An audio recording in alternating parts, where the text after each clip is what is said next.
Hello, and welcome back. We are now in the third session of the Digital Marketing Management Essentials course. This session is titled The Evolution of Display Advertising and Ad Technology. In this session, I have the following goals for you. First, I want to help you understand how technology has changed the digital media landscape for campaign planning and execution. Next, then, I want to introduce you to the key components of the digital ad ecosystem, which are the following. First, impression and the CPM model, cost per thousand impressions. This is the core to how all media is bought and sold inside the digital media world. Next, then, we'll look at ad servers and something called real-time bidding, RTB. Then we're going to take a look at data. Two types of data in the digital media technology world. The first is first-party data and how that's powered by cookies. We'll introduce the concept of cookies. And then we'll look at audience data known as third-party data and understand the difference between first-party and third-party data. But before we take a look at the future, first we need to understand where we are now and where we've come from the past. Traditional media, which we've already reviewed many times, is struggling. And one of the main reasons why it's struggling is because there's a huge war for your attention. This is a look at Times Square in New York City, and you can see how many different ads there are. All of them different ads. There's no customization, no personalization. It's really, and I think in 30, 40 years from now, we'll look back on this and think how primitive things were in 2000, 2010. To look at the future, though, there's a movie called The Minority Report.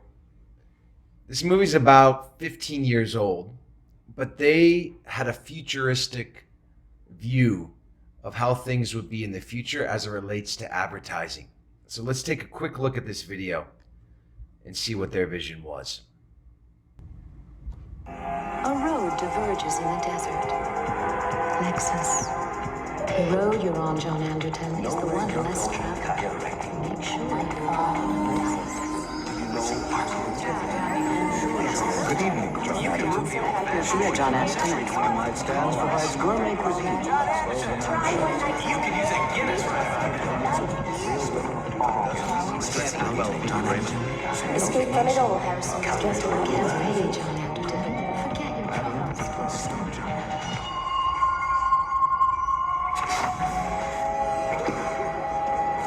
Hello, Mr. Yakamoto. Welcome back to the Gap. How those assorted tank tops work out for you? Mr. Yakamoto. Hey, Miss Belfort, did you come back for another pair of those chamois lace-ups? You may remember this movie, Minority Report, Tom Cruise. But as you can see, the advertising was completely personalized to each person. As he's walking by, there's a technology that reads a chip in the person's eye and then just plays an ad for them, customized for them. All right? So, we're far off from this. We don't have chips in people's eyes. But the main point is that it's using data and data that they have about people with some bridge to the person and the individual. So those core components, though, do exist, and we need to understand today how that works.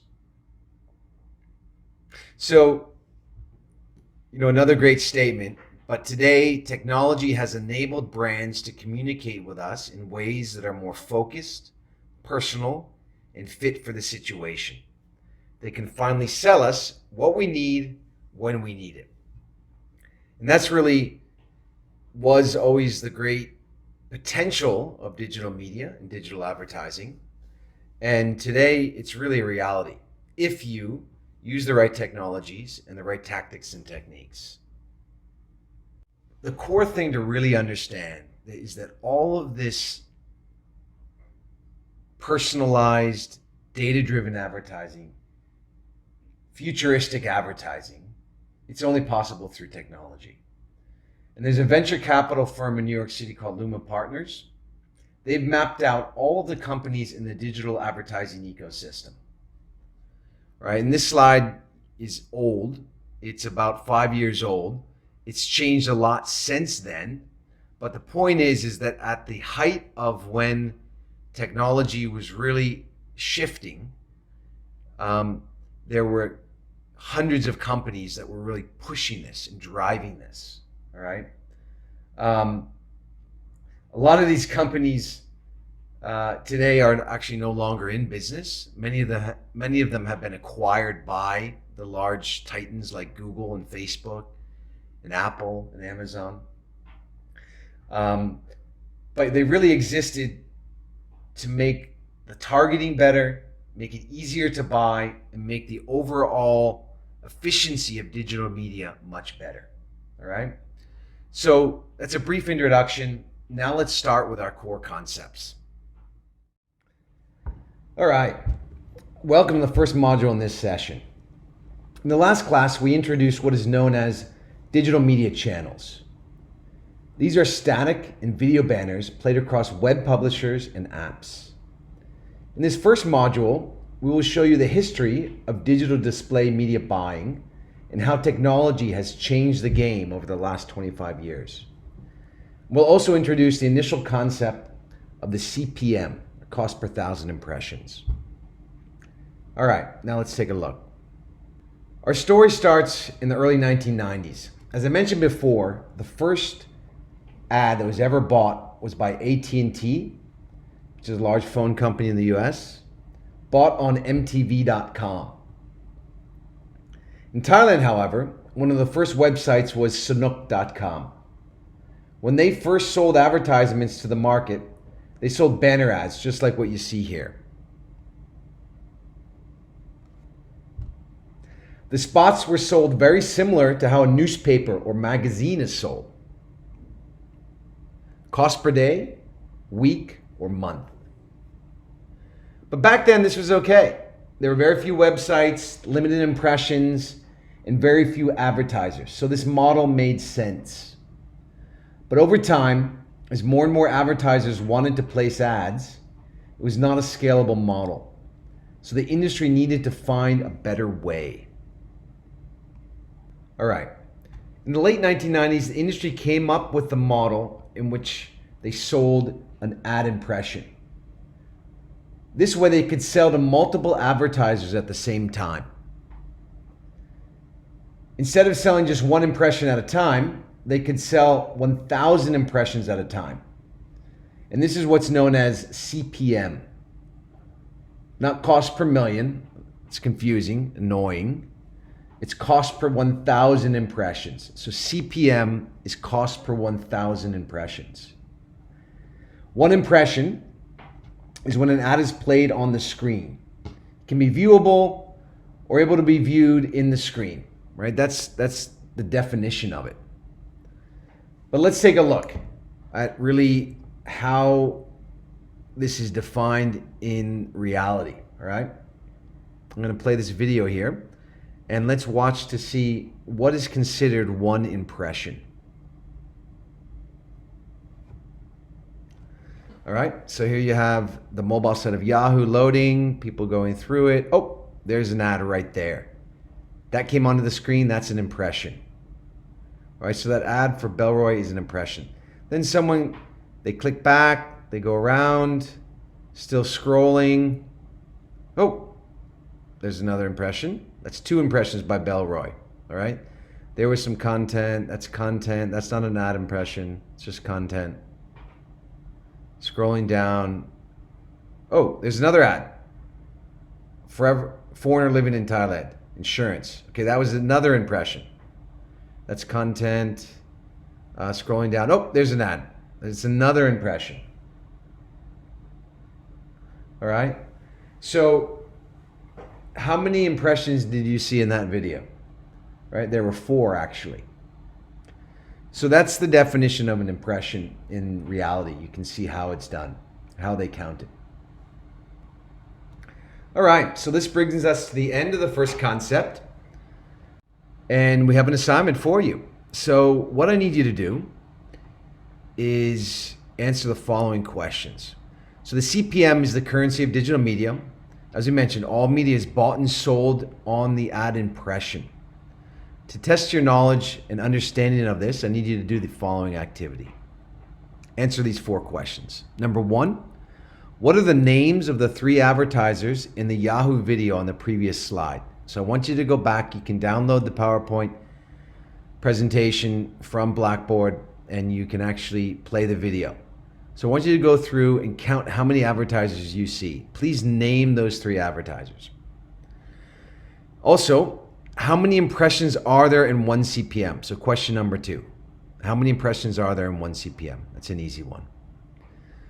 Number 3, a little bit of math I need you to get into now. If 1 CPM costs 100 baht and an advertiser has 1,000 baht budget, how many impressions can you buy? And the 4th question, I need you to take a screenshot, screen record from your mobile, from your phone, from a specific website, all right? Make sure that you record at least 5 different impressions, then upload the recording to this activity inside of Blackboard, right? So if you don't know how to record your phone, let me know, and I can help you with that. All right, so this is the assignment for module concept 1. Best of luck. Once you've done, please upload it. All right. Now that we understand the CPM and the currency in which digital media is bought and sold, we now want to understand how impressions are played. And this is done via the ad server. So we're going to introduce the ad server and real-time bidding as a concept in this next module. When media was first bought and sold in the 1990s, it was done in a very manual way. Advertisers had to email a JPEG or a flash file to the web publisher. Then in turn, the publisher would upload the creative to their website or the homepage or whatever section they're playing the ad. Similar to this. But when advertisers wanted to run the ad across the homepage, sports page, and many other sections of the website, what were they to do? Very challenging. Or what if they wanted to play on another website outside?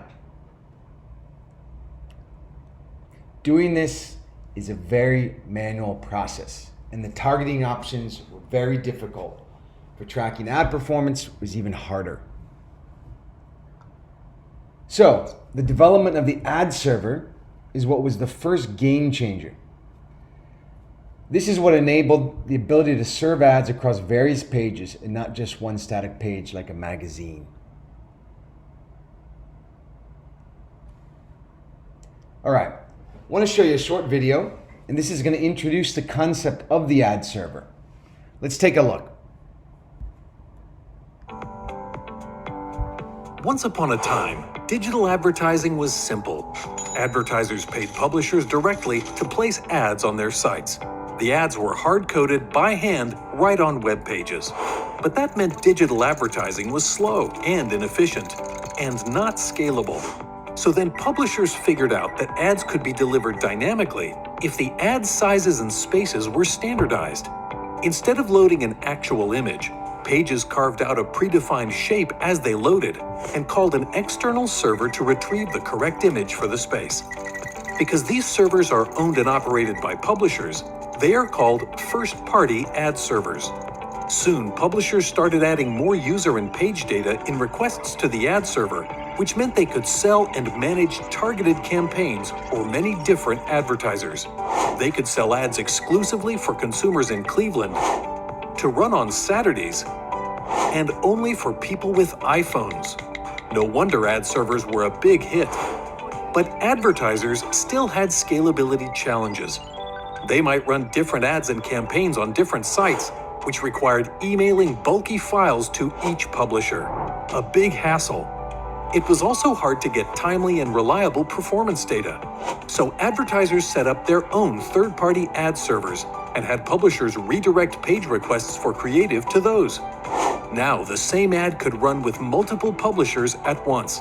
Plus, advertisers could more easily change creative in the middle of a campaign. Even better, advertisers now had first-hand and real-time performance data. Both ad buyers and sellers can now handle complexity at scale with more control and visibility. About the same time, the IAB and other industry groups helped create standards for file size and image dimensions, which made it even easier for publishers and advertiser ad servers to communicate and scale. And that meant rapid growth across the digital advertising industry. That's all very cool, of course, but three big issues remain. Discrepancy and verification. First and third-party servers don't always agree on the number of impressions and clicks, and advertisers need to know for sure if those iPhone users in Cleveland really saw that ad on Saturday. Surplus. There are more ads across channels and formats, mobile, apps, and video, than publishers can sell. It's hard to keep up with constantly changing consumer habits. Demographics. Publishers' page data can't tell for sure attributes like ages or genders of their visitors, and advertisers want more precise targeting. Ad servers can't solve these problems by themselves. Thousands of companies sell solutions to these problems, and that's why the ad tech landscape looks like this.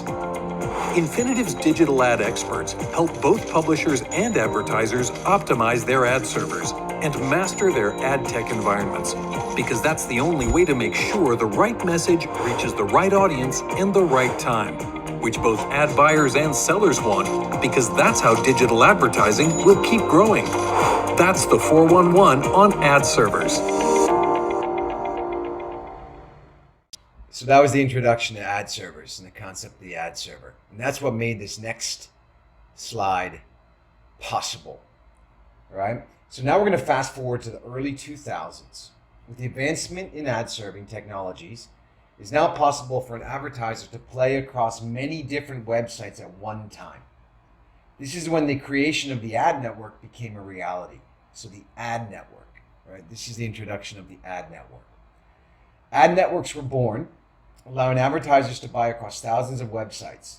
Some of the earlier ad networks, as you can see here, are DoubleClick, Tribal Fusion, and Comlink.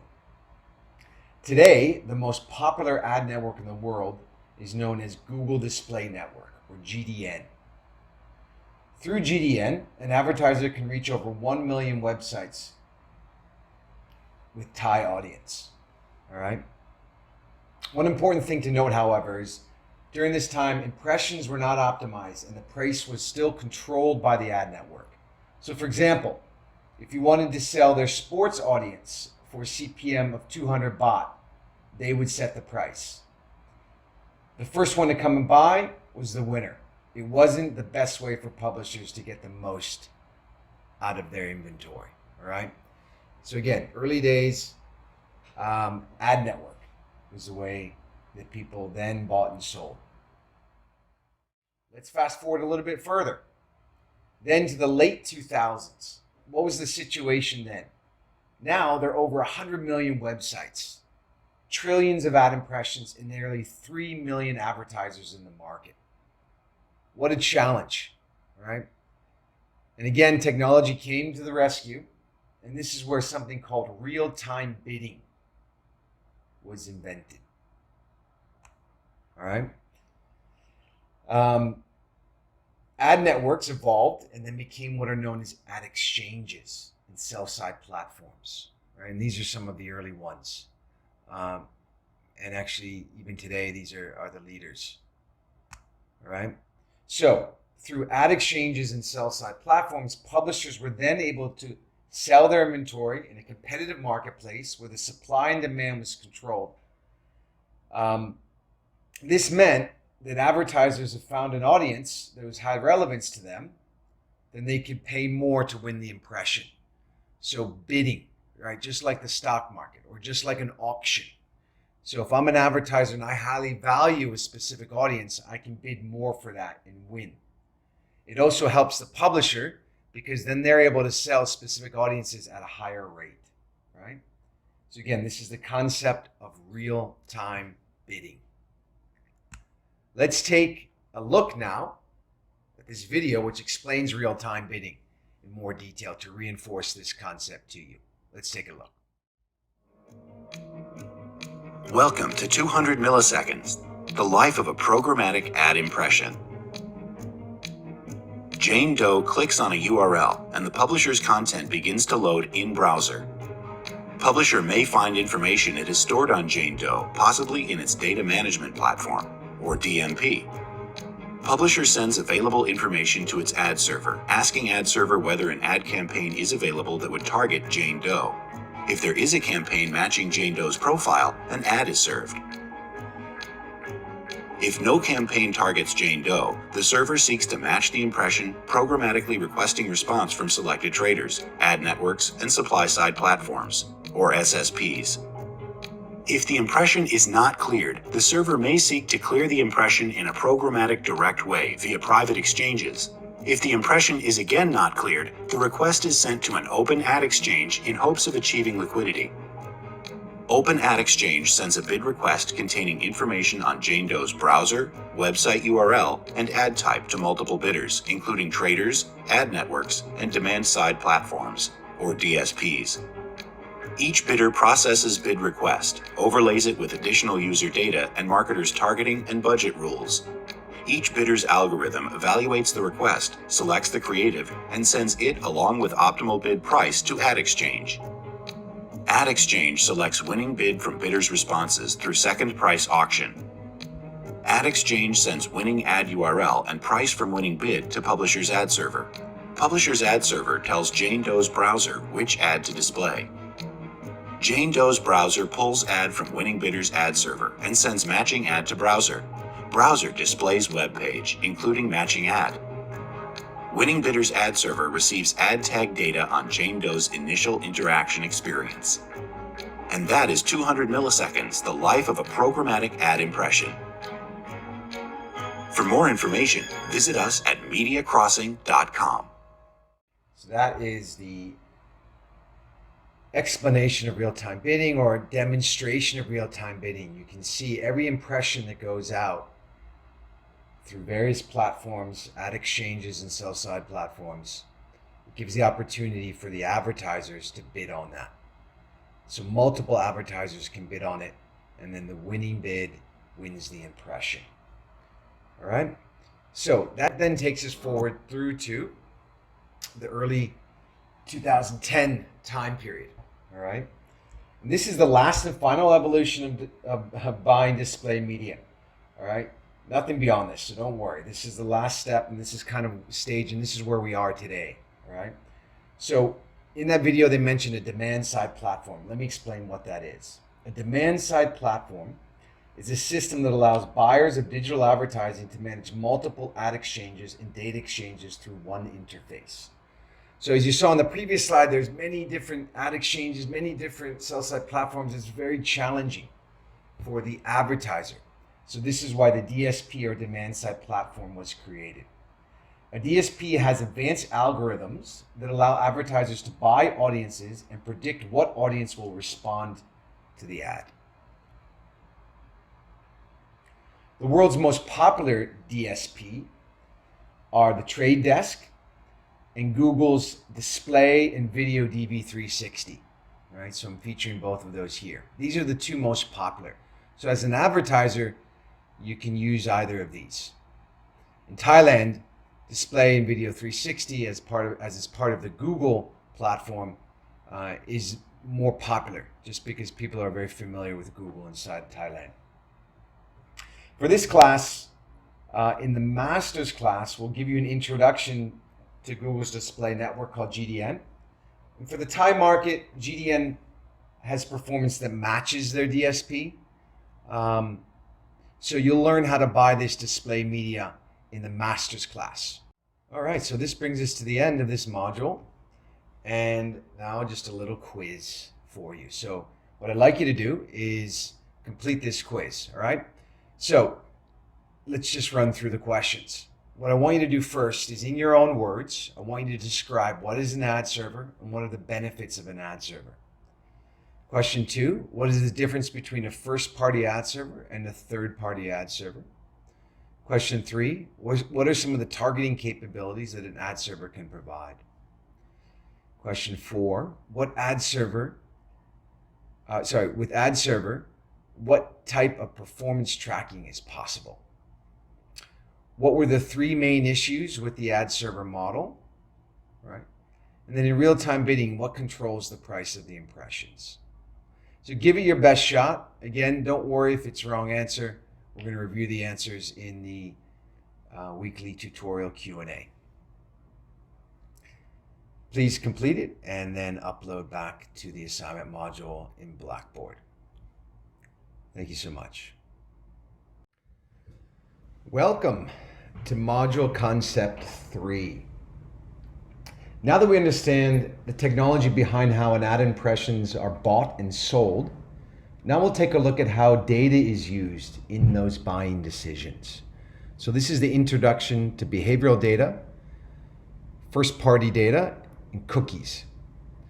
And we're going to teach you about cookies. So it's very important to understand the 2 types of data that are inside of the digital marketing ecosystem. I'm going to introduce those 2 types of data now. The first type of data is known as first-party data. First-party data is any data that a brand owns through the presence of their marketing or operations. And I'll give you a few examples so this is clear. The first type of first-party data is something known as personal identifiable information, or PII data. And we're going to cover this more in the next session on CRM. But this is data that the users voluntarily provide, such as their name, email, mobile, sales data, etc. Things that they have to register or opt in to provide. The other type of data is known as behavioral data. This is the data that we collect about a user based on their behavior and interaction with our brand. So for example, when a customer visits our website and they select to browse in English, we'll know that that person is most likely not Thai because they chose to browse in English. And this is powered by cookies, which we're going to review shortly. So again, this is first-party data. The second type of data is known as third-party data. Third-party data is data that is sourced from independent data providers. This data can then be bought or sold to the advertiser for their campaign. Okay, for the most part, third-party data is behavioral data the web publisher will sell on. And we'll give you a few examples of this as we go along. In CNN and Citibank, for example, they aggregate data and then they'll sell their data to a provider like Experian. Right? So first-party, third-party data. What we're going to cover now is first-party data. So let's go on to the next slide. All right. What powers all of this behavioral data is something known as the cookie. All right, and this is not the cookie that you eat. I'm sure you've all heard of cookies. You see it more and more often when you come to a website. They're asking you to opt in to provide your cookie data. But what is it? All right, so we're now going to introduce this concept. Just so you know, it's also powered by the internet browsers such as Chrome, Explorer, and Safari. When users visit a website through those browsers, the browser adds your unique ID. So every browser has a unique ID. All right? Companies don't know your name, but they know the activity that happens within your browser. Let's take a look. If you read the news every now and then, you've probably heard of cookies on the internet. But what exactly is a cookie? When cookies were invented, they basically were little documents containing helpful information about you and your preferences. For instance, imagine selecting a certain language for a website you'd visit. You tell the website, hey, I'd like to view your website in, say, English. The website would then save that information to a little document, a cookie on your computer. The next time you'd visit that website, it would be able to read the cookie it saved earlier. That way, the website could remember your language and let you view the website in English without you having to select your language again. Pretty handy, huh? But cookies are not limited to remembering just your language. In fact, a cookie can contain pretty much any kind of information. It can contain the time you visited a website, or it can contain the items you added to your shopping basket. It can even contain all the links you clicked on a certain website, much like leaving a breadcrumb trail on the internet. A cookie can only contain so much text, but apart from its size, the possibilities are endless. What exactly is saved to a cookie is up to the creator of the website you are visiting. Now, contrary to the stuff a cookie can contain, there are limits to who can read your cookies. Imagine you first visit the website we talked about earlier, and you tell that website that your language is English. This is then saved to a cookie on your computer. If you'd visit a different website later, the latter wouldn't be able to read the cookie from the first website. In other words, only the same website that saves information to a cookie can access it. Since the beginning of cookies, the popularity of these clever little helpers exploded, and they gradually evolved into a more complex, yet essential part of the internet. During their evolution, the amount of data cookies contain started to grow. At first, they'd contain just a few preferences, like your language, and maybe your preferred layout for a website.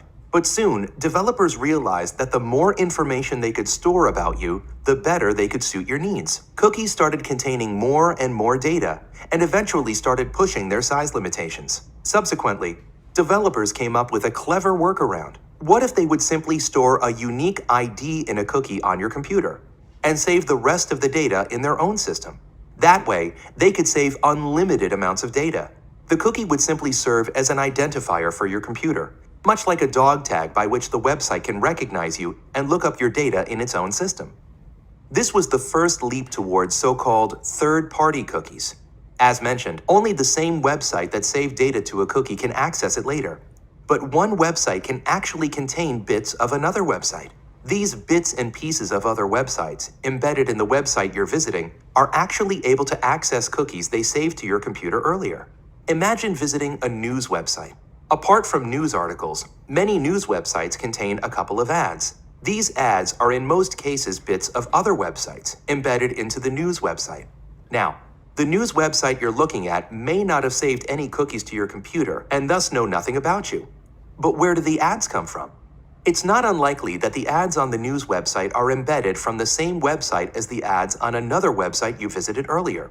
In fact, you may visit dozens of websites with ads which are all embedded from the same website. So what does this mean? This means that if the website the ads come from has saved a cookie to your computer earlier, it can identify you and save information about you through other websites. So while you're reading that news website, shopping for new shoes, looking up cures for a headache, or reading the latest gossip, the ads on those websites can identify you, look up your information in their own system, and dynamically show ads that you're most likely to be interested in, while simultaneously saving information about what you're doing online. So is this a bad thing? Are cookies dangerous? That depends, really. It is up to the creators of a website to determine what information they do and do not store, and more importantly, what they use that information for. Cookies are just a tool, just like a hammer or a saw. They can be used for bad things, but they are intended to be used for good things. The responsibility lies with the people putting them to use. Cookies in a nutshell.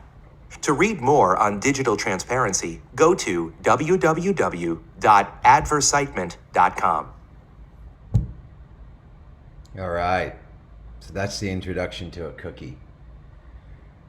From my perspective, just to boil it down to how it helps in the advertising world, it's really a way that we can collect information about people's browsing behavior and then retarget them with an ad that is relevant to them.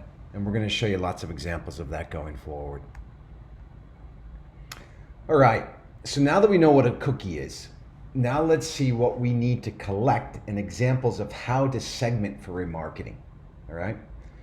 So another great benefit of real-time bidding is that it allows an advertiser to use this first-party data for retargeting of their current customers. This is critical for customer retention and repeat sales. All right. So to put it in greater context, as an advertiser, you can collect this behavioral first-party data from the following places. So think about it. You have your brand website. For example, if you're a pizza company, 1112.com is their website. So all of the visitors that go there per month, everyone that visits, we're able to drop a cookie and collect information about their browsing behavior. So for the web behavioral data, there are many platforms like Google Analytics that specialize in tracking the data and then allowing you to retarget people on Google Display Network. Next, you may have an app, so mobile app data. So again, there's platforms like CleverTap and Google's Firebase that specialize in app behavior so that you can collect the data and then retarget. And the third one, of all of your email or Facebook campaigns, you can also track when customers click, purchase, and engage. Again, this is all behavioral data that you can then use for retargeting. So, once the cookies are collected in a platform like Google Analytics or Facebook Remarketing Pixel, then advertisers can develop important segments that they would want to use for remarketing. Let's take a look at a few of those. So these are just some sample segments. Every advertiser is different, but again, for like food delivery, these are some of the segments you may want to look at. So the frequency of visits, how often do they come? Is it high, low, or inactive? VIP offers versus lapsed customers. All right, the second, online versus offline customers. What channel do they prefer? How do they prefer to buy, online or offline? Their location. Because again, the cookie is able to track their location. Are they in Bangkok, Chiang Mai, Phuket, Khon Kaen? So you can have different promotions for specific geographic areas. What products are they looking at? So preference. They're looking at pizza or chicken. You may have a wide range of products and you can group customers into the products that they love. And last but not least, language. Perhaps they select English as the language, Thai, Japanese, whatever it is. If you're a Farang, then a Thai language ad would be a waste of money. So you want to try to segment the customers based on language. All right, we're going to learn a lot about segmentation during the next session on CRM. But this is the quick introduction to first-party data and cookies and how to remarket. All right, so now that you've been introduced to this concept of first-party data and cookies and segmentation, I want to show you examples of this, right? So I always like to show examples. So explanation and examples, all right? So we're going to show you an example of how Google does it. Very powerful. Let's take a look.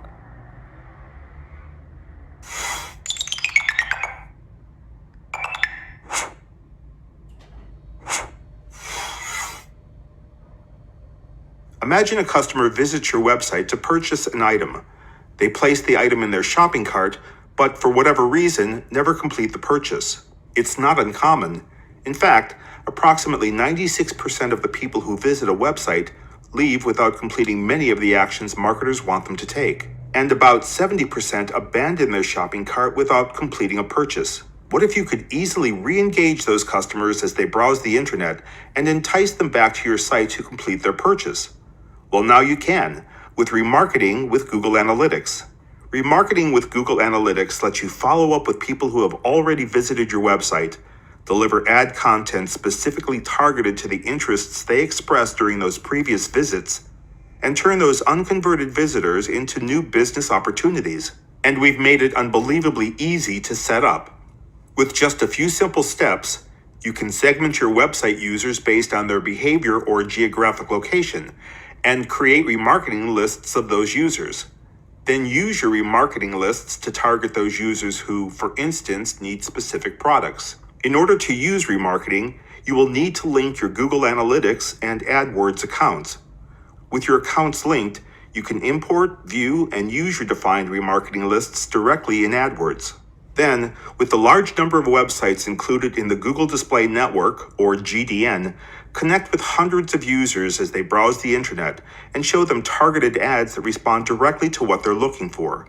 And remarketing with Google Analytics lets you create a variety of unique and precise lists to help design more flexible, powerful, and relevant campaigns, including targeting users with abandoned shopping carts and targeting recent or frequent visitors to your site so you can upsell and cross-sell to those users. Remarketing with Google Analytics is an incredibly effective way to broaden your reach and bring customers one step closer to buying.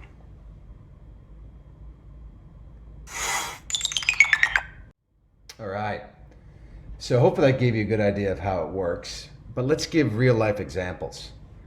So I want to share you my experience with visiting different websites inside of the display and RTB world.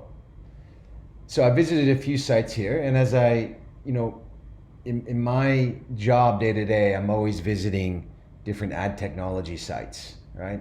And you can see examples of these companies retargeting me. So the first one here is a company called AdBeat. So I visited their site previously, and now I'm on the BangkokPost.com, and you can see that they're retargeting me.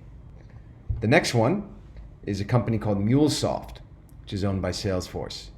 And again, I visited their site researching their technology. And then I go to UltimateGuitar.com, one of my favorite websites, as I like to play guitar. And again, you can see how they're retargeting me. So I visited both these companies' corporate websites, and they're chasing me, following me all around. So I want you to think about yourself as well. Have you been retargeted? Right? In this module concept exercise, I'm gonna ask you to give some examples. So this brings us to the end of this module concept on behavioral data and first-party data. So now we want to test your knowledge. Let me run you through the activity that I need you to do. So what I want you to do is first answer these questions. So what technology allows a brand advertiser to collect the behavioral data? What is that technology called? Have you ever been retargeted by an advertiser? If so, please name that advertiser. And what I'd like you to do is open up these two websites, okay? Bangkok Post and UltimateGuitar.com, and take a screenshot of the ads that are there. This will give you a good idea of whether you're being retargeted. Number 4, then refresh the page and roll over the ad unit to see what ad network is serving the ad. Okay, name a few of the networks that you see. In your own words, what I'd like you to do is define what is a cookie and how does it power behavioral data tracking. Question 5, can a cookie be deleted or turned off? If that happens, how would that change your internet experience? And question number 7, how does an advertiser know the location of the person if they are logging in through desktop or laptop? Number 2, mobile smartphone. Do your best to answer these, and we will review them in the weekly tutorial Q&A. Good luck. All right, let's get started with the fourth and final module concept in this session.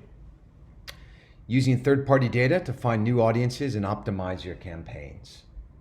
As we mentioned previously, third-party data is data that is sourced from specialized providers who develop audience targeting data repositories with rich taxonomies of categories and subcategories. Of all the third-party data providers in the market, the biggest and the best are the two that you know so well and that we've covered a lot, Google and Facebook. Facebook and Google collect massive amounts of data on us. It's been debated which company actually has more data about us. The key thing to understand is that Google and Facebook will only allow advertisers to use data it collects about us by playing ads within their platform. So they give away their tools and products and services for free. You don't have to pay for Facebook. You don't have to pay for any Google services.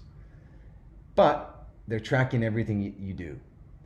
And with that data that they're collecting, they're using it for one main purpose, which is to provide better advertising targeting.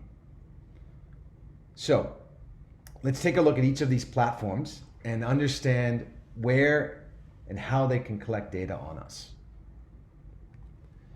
All right, with Google, first there's Google Search. So every time we make a search, they know exactly what we're searching for. Maybe you make a search on YouTube, which is the world's second largest search engine. They also know what you're searching for. Google Maps. So if you're using their Google Maps app, wherever you go, they can track.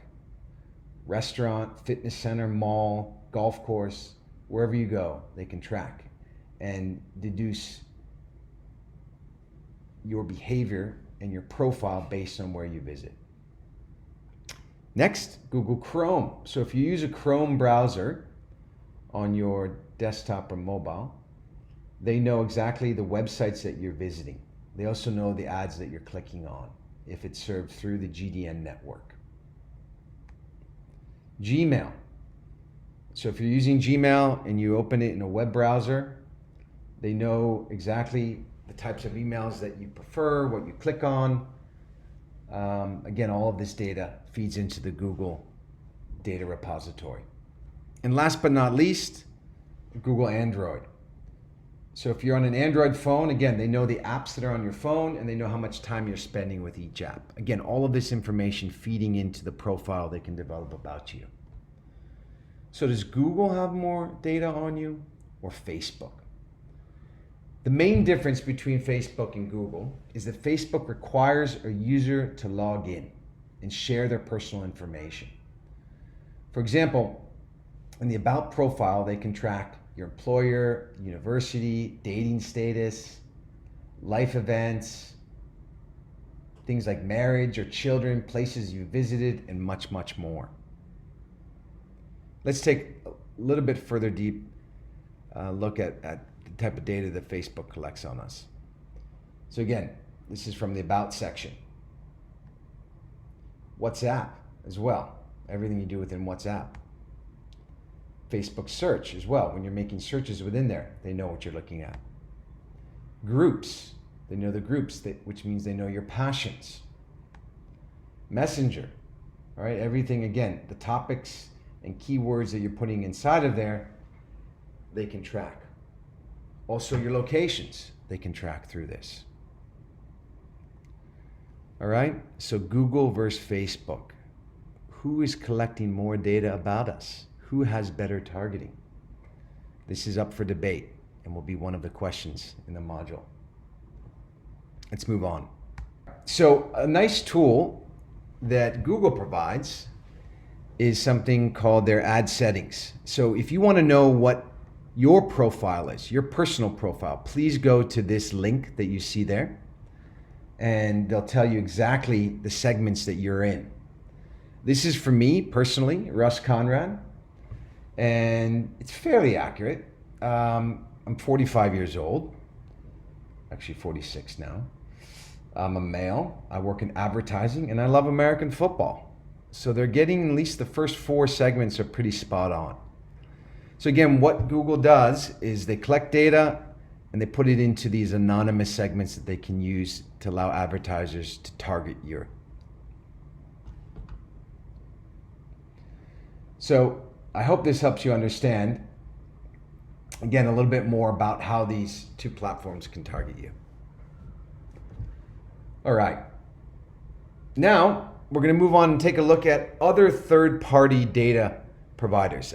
Obviously, Google, Facebook are the world's leading, and they use so much of their information for targeting within their platforms, okay? But let's take a look at a few other data providers, all right? These data providers have sourced data in various ways that make the data available for targeting. And we're going to show you in detail a few of these types of targeting options. Right? So what we're going to review is location, something called hyperlocal, television sync that allows people to target you when you're watching specific TV shows, social sync, and weather sync. Let's take a look at each of these individually. All right. So the first exciting technology is based on your location. So location-based targeting, segmentation, and retargeting. These are the companies that are the leader in this space. I've listed a few here. And the technology utilizes various location-based signals, including GPS, Wi-Fi, IP address, and more. Right? So this then allows you to do several exciting things, including targeting users in real time, based on their location. So if they're in a specific zone, store, mall, etc. Target people based on past location, historical movement, or target competitors' locations. So in this example, you see KFC. We're able to tag all the KFC stores. So when people go into those stores, you can segment them and then target them.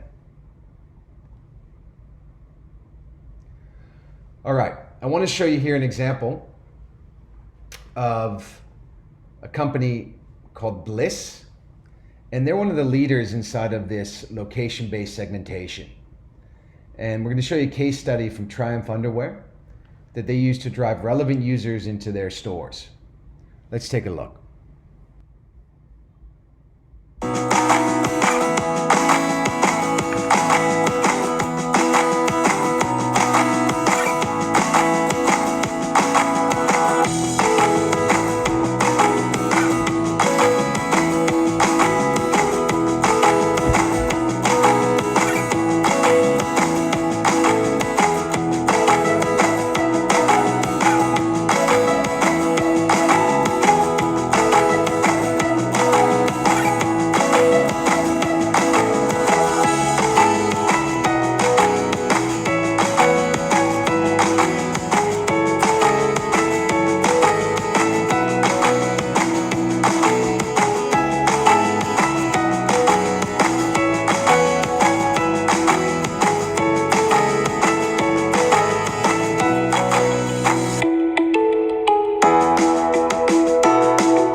So they targeted users who visited yoga studios,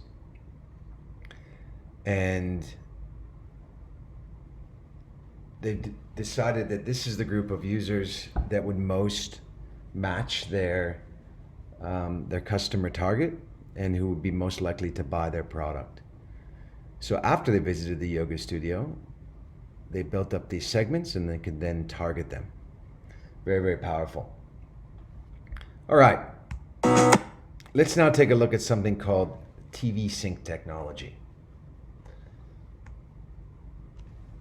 The main company to lead this is called Teletrax and Media IQ. So, how does it work? Teletrax service enables brand advertisers to determine precisely when, where, and how their video content is being used around the world. It also allows brands to know when their competitors are advertising.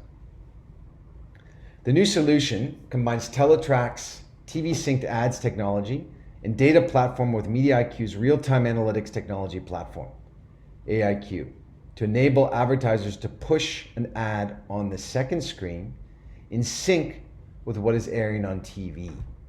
All right? So let's take a look at how this is done. Here's an example of Teletrax TV sync. The way people watch TV has changed. Nowadays, TV audiences move across multiple screens, websites, and mobile apps. Most notably, during the commercial breaks, TV audiences are active on other devices. As a result, the attention paid to TV advertisements has fallen, and traditional media buying has become increasingly inefficient. Our TV data platform identifies TV commercials in real time and enables advertisers to deliver coordinated ads on viewers' mobile devices simultaneously with commercials running on their televisions. The service provides a compelling method for reaching viewers as they shift their attention from the TV screen to their smartphone, tablet, or laptop during commercial breaks. And consumers don't need to install and start a new app. We already work with the leading trading desk, social platforms, and DSPs. TV synced advertisements result in improved brand exposure, higher click-through rates, increased conversion rates, and ultimately a more efficient return on ad spend. Do you want to learn more? Visit the link on your screen. So that's kind of how it works. And then let's look at a case study from Peugeot to see it actually used in implementation.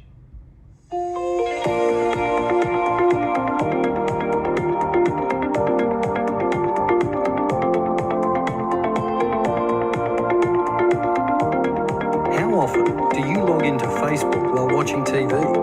According to recent recent research, 80% of smartphone and tablet users use their devices while watching TV. With so many screens vying for consumers' attention, investing in TV campaigns alone may not be the best way to cut through. Facebook Rich Media allows brands to capture their audience's attention via a second screen experience while bolstering the effectiveness of the TV investment. This multi-screen engagement strategy is the approach we utilised for Peugeot. Our primary objective was to drive awareness of the key features of the all-new Peugeot 308. Snacks Market First TV Sync delivers interactive Facebook campaigns concurrently with TV commercials or programs to provide an immersive, multi-platform brand experience. To reach Peugeot's target audience of switched-on culture seekers, we utilised TV Sync. Through closely aligning the TV schedule with the social campaign, we could serve the Facebook ads within 90 seconds of the TV appearance. This execution invited users to view 60-second video hotspots of the new Peugeot 308. The social campaign delivered highly targeted messaging directly into the feeds of 900,000 Facebook users. This video content allowed users to explore key features of the 308, such as LED lights and cutting-edge touchscreen technology. The results were well above benchmarks for click-through and engagement rates. By utilising Snacks TV Sync social rich media platform, Peugeot also gained valuable insights into the effectiveness of individual TV networks and programming for engagement. Through analysing campaign results data, we could identify the most responsive environments and tailor future activity accordingly.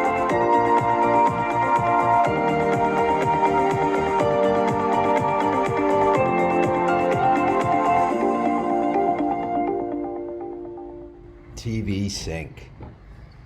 Very interesting. The last one we're going to show you now is something called Weather Sync. The main company to lead this is called Weather Ads. How does it work? All right. So, weather targeting simply means to target your audience based on their local weather conditions. Or put it another way, trigger certain ads based on certain weather conditions. This can be done in 4 easy steps. So first you have to set up your Weather Ads account, then connect your Facebook or DV360 to that account, upload the different creatives, set your weather-based rules, and you're ready to go. It's that easy. Okay, so let's now see a few examples of how this is done. And the best example I'm going to show you here is from McDonald's in Brazil. Let's see how they use weather ads.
All right.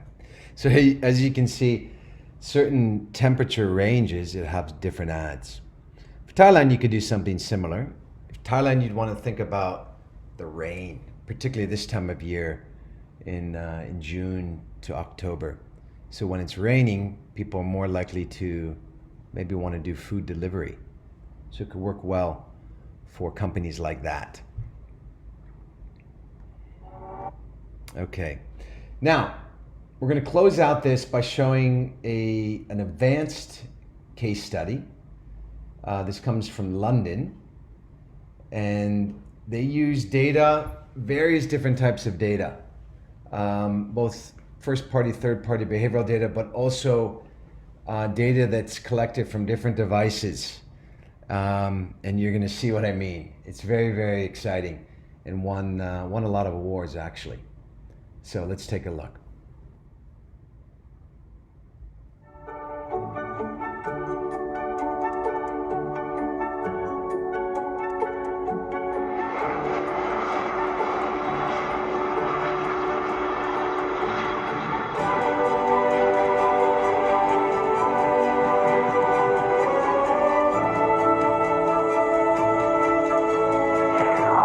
What the public saw as magic was actually a carefully orchestrated feat of technology. We mounted an ADS-B antenna on the roof of a nearby building to read live data directly from each aircraft's transponder within 200 kilometers. All aircraft emit radio waves containing their speed, altitude, GPS location, and a call sign. Our antenna was connected to a PC with a custom-built application, which identified the British Airways planes and sent the data to our cloud server that controlled the billboards. We created a virtual trigger zone in the sky that acted like a tripwire, so that when a BA plane entered our trigger zone, within 0.2 seconds we'd cross-reference the registration number with flight data from Heathrow to determine the destination. Cloud altitude data told us if the plane could be seen, and if it could, the information was sent to our billboard, interrupting the current content and playing our ad.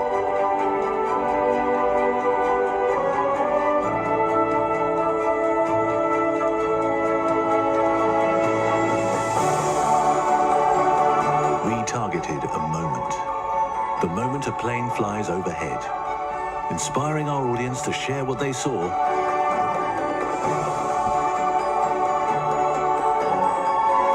and igniting their passion to explore the world.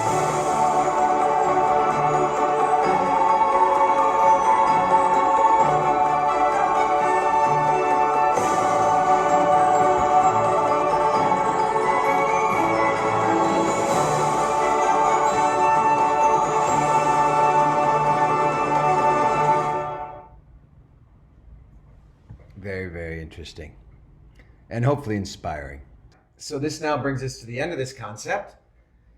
Time to take this short quiz. So to test your knowledge of this concept, please complete the following questions and activities. First, which company do you think has more data about us, Google or Facebook, and explain why? Which company do you think has better targeting capabilities, Google or Facebook, and explain why? I want you to go to that link there and take a screenshot of it to see what your profile is, okay? This is going to allow you to understand your profile. Number 4, in your own words, what is the difference between first and third party data? Number 5, in the case study from Triumph Underwear, what type of physical locations did Triumph target to find women who would be interested in their underwear?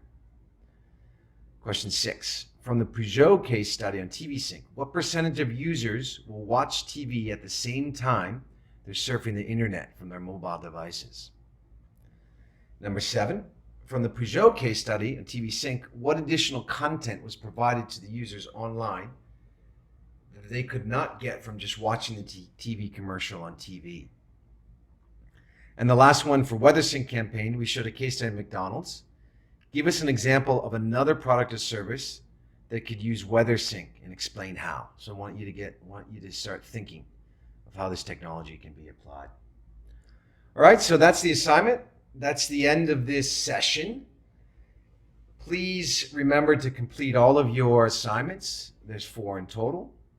Download them, complete them in PowerPoint, and then you can upload them back into the Blackboard assignment section. Thank you so much. Hope you enjoyed this session. Hope you learned a lot. Kap kun kap. Hello. You made it through another session. Congratulations. Hope you're learning a lot. Please remember to complete the assignment at the end of each module concept and submit that online on Blackboard.